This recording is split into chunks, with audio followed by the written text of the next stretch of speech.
Bueno, amigos, hoy tenemos la suerte de entrevistar a un viejo camarada, amigo,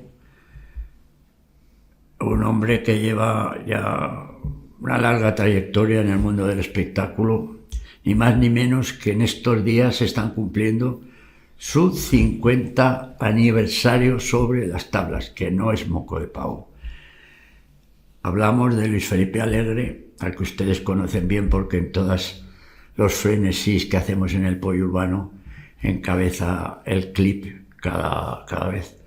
Y lo conocen de más cosas porque ha presentado casi todas las cosas que hemos hecho desde una asociación que tuvimos en ese tiempo. Casi siempre las presentaba, no, casi siempre no, siempre las presentaba Luis Felipe Alegre, que es con quien vamos a charlar hoy, que es el fundador y el director del Siglo Vulnerado. Luis Felipe, muy buenas tardes. Buenas tardes. Y muy agradecido de que hayas querido venir aquí a estar con nosotros, porque no se cumplen tantos años encima de las tablas así de cualquier manera, ¿no? En realidad se cumplen más, pero el Siglo Vulnerado como tal, la primera vez que aparece en el periódico fue en El Heraldo, un reportaje que hizo Alfonso Zapater en el año 73, a primeros del 73, porque íbamos haciendo recitales, gente del Instituto Goya, con compañeros de la escuela de teatro, pero sin nombre. Entonces recita Luis Felipe, Marián y Pepote, que acompañaba Jesús, Manolete y no sé quién. Hasta que un día ya nos hartamos y dijimos hay que ponerle un nombre y pusimos el Siglo Vulnerado.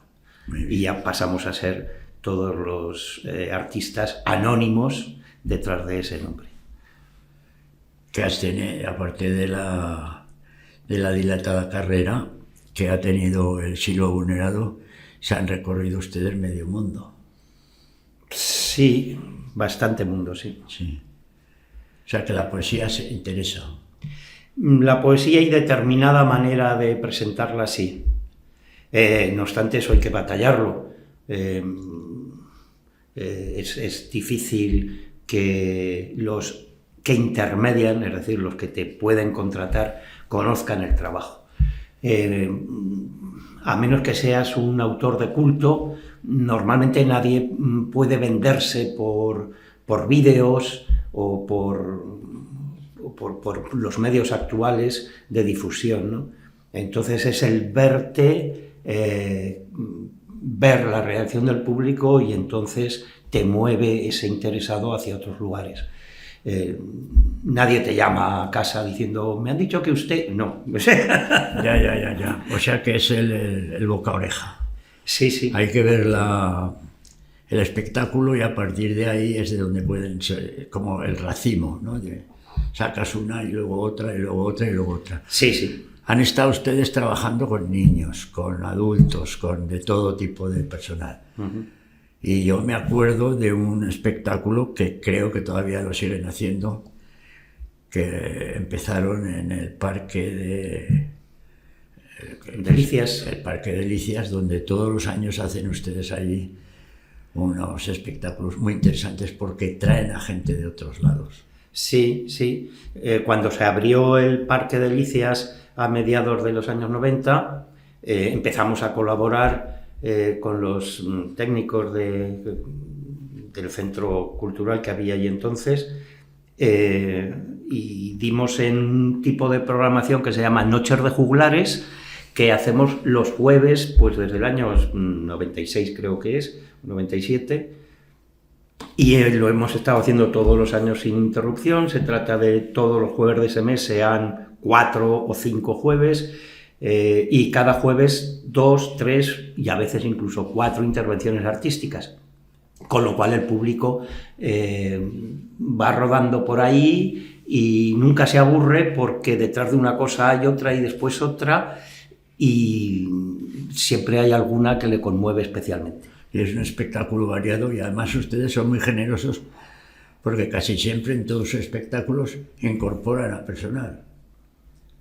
Sí, claro, es que más que un espectáculo, digamos que es una programación. Sí, también es un espectáculo, pero tiene preferencia en ese programa cualquiera que haga cosas de poesía más allá de la lectura de un libro propio, ¿no? Que a veces también. Esos rapsodas, jugulares, romanceros que hay por España, muy pocos, pues intentamos que cada año haya algunos de ellos en el programa. Eso mezclado con artistas locales, músicos, acróbatas, titiriteros, actores, cantores, pues hace que cada noche de juglares sea realmente juglaresca. Y luego usted tiene, bueno, usted voy a decir tú porque si no estamos aquí manteniendo una gilipollada. Tienes una especial facilidad para descubrir sitios, porque yo te he visto a ti recitar en un local enano, en la calle Heroísmo, que se llamaba La Pequeña Europa. También actúas en el Boterón, has actuado en el Gallinero, actúas donde sea, te da igual, ¿no? Y la cuestión es que además, en cuanto te pones a darle, capturas el interés del espectador, y eso habla de tu capacidad para que la gente se movilice respecto a la palabra, que es una cosa cada vez más difícil. Sí, bueno, pero también es una tradición. En las ventas del siglo de oros tenía que pasar eso también. Desde luego en el siglo XVIII, pues mira tú lo que eran los salones y las tertulias. Se recoge un poco esa tradición.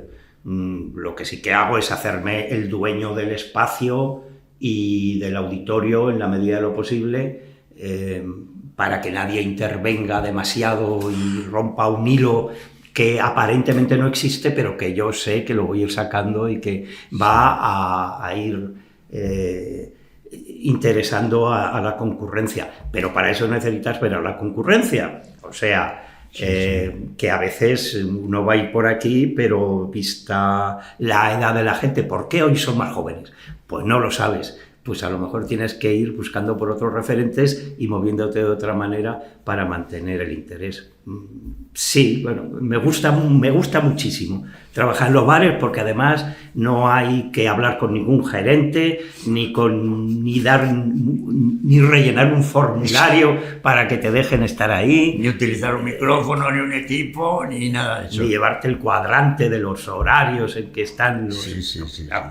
Bum, bum, bam, bam. Es muy interesante. Últimamente yo estoy dándole vueltas a la cabeza sobre la peste que significan los móviles, esta especie de transición que estamos haciendo de la palabra pura y dura a la imagen. ¿Y esto en qué medida afecta a su trabajo? ¿Lo nota usted? Yo lo que noto es que hace unas décadas casi ningún poeta, a la hora de presentar su libro, hacía una lectura de los poemas, siempre llevaba al lado a un actor o un locutor o un amigo que tenía especial habilidad para la lectura, ¿no? Ahora es el propio poeta el que lee sus poemas. Y en algunos casos los lee muy bien y en otros casos, pues bueno, pues en fin. Bastante mal. Es una parte del acto en el que... Bastante mal. Sí, como es el propietario, ¿verdad? Pues se puede permitir ese lujo. Y dices, ¿y eso por qué será?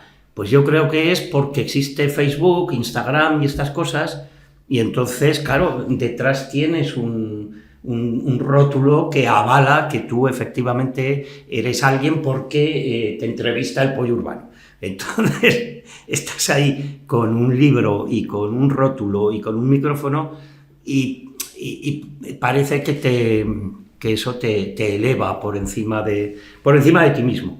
Sí. Y claro, yo creo que no necesitamos eso la gente, en fin, no sé. Creo que en fin, no sé. No sé porque no entiendo nada del siglo XXI. Vale, o sea, yo me he quedado en el siglo XX. Entonces ya somos dos. aunque lo use cada día estoy más perjudicado con lo de los móviles. Menos mal que aquí, en esta casa en la que estamos, tienen mucha habilidad para resolver los problemas con los que día a día se enfrenta un cateto del 19. Porque claro, nosotros hemos tocado prácticamente el 19, el 20 y el 21. ¿no? Prácticamente, Sí, sí. Lo hemos visto. Y yo sigo pensando que cada día la palabra está perdiendo terreno. Sí, lo creo firmemente. Entonces, gente como tú, que haces de la palabra un arte, yo os tengo envidia. Y que la gente además se emocione con la palabra significa para mí que todavía estamos vivos. Entonces, claro, la poesía es una manera excelsa de articular las ideas con las palabras. Es difícil. Sí, y bueno, sí. Una cosa es la literatura y otra cosa es el habla común, que es la que se está degradando en estos momentos mucho, fonéticamente. Bueno, podemos oír locutores en la radio que dicen auténticas barbaridades, y en las retransmisiones en directo de las televisiones, pues yo creo que no tendrían que hacerlas, que deberían de conectar, limpiar y luego mostrar al público a los 5 minutos, nada, 5 minutos, retrasa 5 minutos, y esas barbaridades que ha dicho el locutor porque está nervioso, porque no sabe, le falta experiencia, por lo que sea, pues elimínalas, porque estamos diciendo barbaridades ya que no nos llevan a ningún puerto sensato. Bueno, pero todavía es peor, Luis Felipe, cuando estás viendo a los grupos emergentes decir la palabra sobre un escenario, que eso todavía es más grave, porque se supone que esos chicos y chicas van hacia ese oficio por interés personal, con lo cual su formación tiene que ser todavía más exigente. Sí. Y ves cada cosa, porque bueno, quiero decir, el que está retransmitiendo un partido de fútbol no está pretendiendo ser un actor, sino está pretendiendo trasladar unas imágenes que está viendo y a través de su cerebro las explica para el oyente que no ve, solo tiene las orejas. Y eso es lo que a mí todavía aún me irrita más. La falta de enseñantes, o yo no sé qué es lo que sucede. Ya, pero mira, Dionisio, es que va todo a la par, ¿no? O sea, si los periódicos, por quitarse un sueldo, eliminan el corrector de pruebas. Efectivamente. Si en las radios y en las televisiones eliminan el corrector de estilo. O sea, un periodista dice algo mal y nadie le dice, oye, que lo has dicho mal, mira a ver si otro día. Nada. Sí. Entonces, pues un actor sale al escenario y habla como habla en su casa. O sea, si dice actor, dice actor, y si dice Madrid, dice Madrid. Y entonces, pues bueno, no hay dicción ortodoxa a la que acogerse, ¿no? Y aún algún vándalo te puede decir, no, es que el naturalismo. ¿Qué naturalismo? Ni qué puñetas. A ver si Pérez Galdós escribía Viva la vida con B. Sí, claro.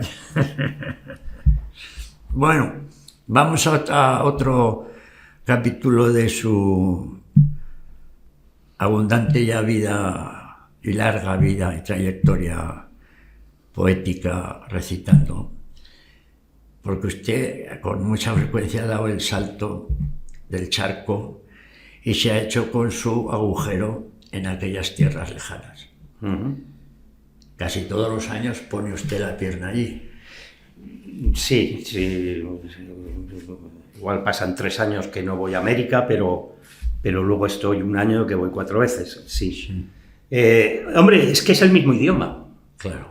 O sea, no hay grandes diferencias entre los acentos o las entonaciones de los distintos países a nivel de dificultad de entender con un canario o con un andaluz que te hable cerrado. Sí. O sea, no hay problema en eso. ¿Ellos tienen afán por la palabra más que nosotros? Digamos que en general hay un cierto respeto cuando alguien va a hablar, a escuchar lo que propone, ¿no? Sí.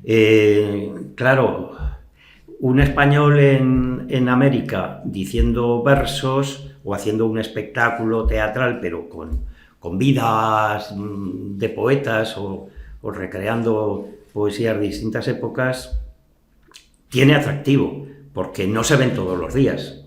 No nos engañemos. Sí.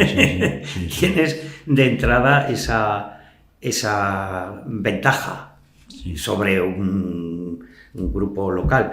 Cuando estás mucho tiempo y empiezas a ser ya muy visto, pues como la ganancia no es grande, digamos que tienes que tirar hacia otro lado. Replegar velas. Porque a veces la ruina es pavorosa cuando te metes en proyectos, no sé, en Cuba o en Venezuela, no sé, te metes en proyectos que no son... Y aquí en la Gusanera, ¿cómo tenemos el ambiente? Vamos hacia adelante, vamos hacia atrás. El nuevo gobierno que se ha instalado tanto en el ayuntamiento como en el gobierno autónomo está sensible hacia... La verdad es que estoy al margen desde hace unos años de esto. Decidí que no volvía a hacer un escrito de estos de... Sí, una solicitud. Una solicitud que acaba siendo esto y no sé, la verdad, no sé. Creo que hay más ayudas que nunca, por lo que leo en la prensa a veces, de cada compañía en la crisis de hace 10 años, que parecía que se iba a hundir, pues una compañía no se hundía, sino que salían 5 compañías como subcompañías de la compañía y más o menos, no sé... Bueno, pero ha habido un fenómeno a raíz precisamente de la pandemia pasada que todo el mundo se constriñó y aparecieron estos que son actores únicos sobre el escenario, con forma del monólogo, no el rapsoda, sino el chistoso. Que hace chistes largos o cuenta... Bueno, pero eso yo creo que el boom de eso fue hace unos 25 años, hacia el 2000 año más o menos, que veíamos que en muchos pueblos de Aragón la programación de teatro se iba sustituyendo por monólogos, y además por monólogos de gente conocida porque salía en la televisión. Sí. Entonces, ¿qué pasaba? Pues te interesaba si a lo mejor un técnico te decía, es que el concejal dice que si traemos a este nos cuesta lo mismo que traer la obra de Shakespeare de Zaragoza y llenamos el teatro. Con los de Shakespeare, pues a lo mejor no lo llenamos. Y además este es conocido y la gente lo valora y tal. De todas formas, la política teatral en general de las instituciones, como buscan resultados inmediatos, tú acabas de decir ahora que si lo llenamos o no lo llenamos, es que para hacer que haya público de teatro hay que ser insistente, y además de ser insistente, creo yo que hay que darles obras que sean fácilmente comprensibles, que sean divertidas, para que se enganchen a este género. Porque claro, si lo que llevas ahí son obras de estas, donde el actor está todo el día sufriendo, porque le viene así la furia de Dios del cielo, pues claro, al final echas a la gente. Yo, por ejemplo, por resumir, no entiendo por qué no hay zarzuela, cuando es un género tan divertido y que yo creo que cada vez que se ha hecho se ha llenado. Y no hay manera de que haya ni una compañía ni nada. Sí, ocasionalmente aparece la zarzuela, pero que la zarzuela, los espectáculos de varietés... Bueno, ¿hecho ya para qué? Sí. Que es otra cosa que enriquece muchísimo el teatro. El éxito que hemos tenido con los espectáculos de variedades, qué barbaridad. Y la gente decía que eso no iba a funcionar. No, ¡buah! Qué barbaridad. Yo de eso estoy muy orgulloso, de esas temporadas que pasamos en el Oasis, porque era una manera de hacer un homenaje a tantas y tantas gentes que se han pegado horas y horas y horas y han hecho de su estancia en el Oasis pues toda una vida. Que muchas, como eran conocidas, alternaban entre el puesto en el mercado y por las noches artistas. Sí. Luego, Merche Navarro. Merche Navarro, qué barbaridad. En fin, bueno, Más cosas. ¿Qué proyectos tenemos en cartera? Ir haciendo lo que va surgiendo. Últimamente nos gusta mucho trabajar, elegir los trabajos, no solo en base al presupuesto, sino en base al que realmente nos resulten motivadores, ¿no? Y la línea de trabajar en congresos, jornadas, encuentros sobre la lectura o sobre la educación o sobre la literatura en el aula, ¿no? Más que trabajar directamente con los estudiantes, que yo creo que eso ya está para otra generación que tiene que venir y encontrar la forma de hacerlo, como la encontramos nosotros en su día. Pero sí, sí. Hoy por hoy... Porque ustedes se inflaron de hacer obras de teatro, bueno, no sé si llamarles obras de teatro, representaciones para chicos. Sí. ¿No? Sí. Sí, eso es claro. Y esa semilla yo creo que se queda. Y yo tengo dudas, porque hay alguna vez hablándolo con Iñaki o Esteban de Arbolé, que siempre insisten, es que nosotros iniciamos en el teatro. Bueno, iniciamos en el teatro, pero luego se hacen mayores y no van al teatro. O sea, sí. Por eso que tengo dudas. De todas formas, al respecto de eso que usted dice, yo estoy convencido, y lo he hablado con Villarrocha muchas veces, con uno de los de la compañía esta, es que están en un sitio muy lejos. Bueno. No, es que eso es un factor, porque claro, tienes que ir con niños. ¿Qué haces? Irte con tu coche, irte hasta el Quinto Pino ahí, porque hay unas combinaciones fatales de autobuses. Bueno, pero las infantiles, fíjate que nunca les ha faltado público. El problema de Arbolé es para adultos. O sea, cuando hacen una función a las 8 o las 9 de la noche para adultos, es ahí donde se nota que está lejos. Bueno, es ahí. Vale, ojalá sea así. Bueno, Luis Felipe, que ya nos avisa nuestro realizador de que tenemos que poner fin a la entrevista. ¿Qué conclusiones podemos sacar de estos 50 años? ¿Hay alguna conclusión así? Pues para mí es muy sencilla. Yo era lo que quería hacer, recitar y trabajar la poesía de todos los autores que me motivaran, y eso es lo que he hecho, y trasladársela al público y ir estudiando de qué maneras lo hacían otros, cómo se podía embellecer más, porque a fin de cuentas la poesía no necesita ni de mí ni de nadie, una buena poesía, pero cómo puedes trasladarla, que se dice ahora, a la gente y que le sirva de motivación. ¿Y vais a hacer algo para celebrar estos tiempos? No, puntualmente vamos haciendo algún encuentro. Hace poco en la fundición de Carlos Herrero, pues medio sirvió para presentarla a los amigos y para celebrar también. ¿Ese espacio es nuevo? Ese espacio es nuevo. Sí. ¿Está dónde? Está en la calle Minas, que es una bocacalle de Miguel Servet. Vale. Al lado del... Sí, del antiguo matadero. Del matadero, sí. Sí. Bueno, que y es un espacio magnífico que tiene las mismas dimensiones más o menos que tenía Carlos en la fábrica de chocolate. Vale.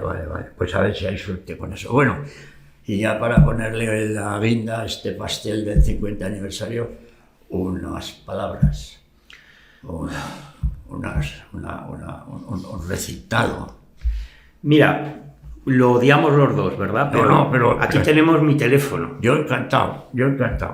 Que es una cosa que sirve para que cuando no te acuerdas de algo, adelante, poder, y además sin disimulo ninguno. Naturalmente. Porque es un poema muy breve de Jaime Gil de Viedma, que no acostumbro a recitar, me lo sé, pero como es tan breve, con que falles una palabra, ya estás diciendo una barbaridad. Muy bien.